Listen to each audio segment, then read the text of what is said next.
Chitiko chinoitika patuna mutungamiri wenyika yeZimbabwe Mamasvodanzo Mnangagwa vanenge vachitaura mashoko ekuti aiwa ivo havana maambitions yekuextenda power kana kuamenda the constitution, vachiti aiwa inini ndiri the man of the law, ndinochengeta mutemo, handina maplans ekuti ndiamende constitution kana ndiviolate mutemo. Panapa pane mashoko anouya achicriticizewa, evidence yakabuda tichiona kuti mutungamiri wenyika aiwa mashoko awa anogona ari enhema anotaura. Sanapinda mashoko anobuda itoka panapa namairi unobva wasubscribe like turn on the bell icon.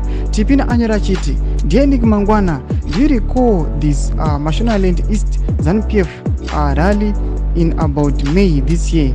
What slogan were the provincial leaders forced to chant? What does it mean? Who made them chant it?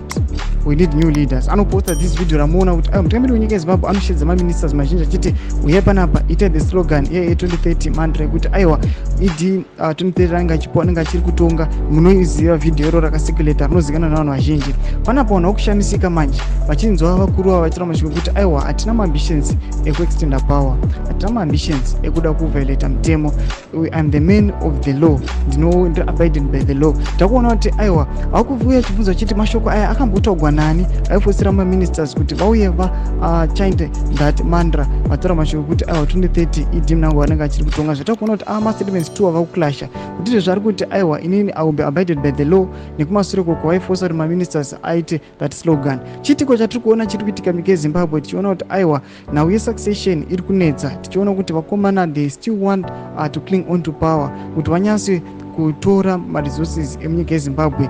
Ndotudzai mafunguro enyu moti kudii pamusoro pechitiko ichi. Bina comment section medu musanga no subscribe like turn on the bell icon.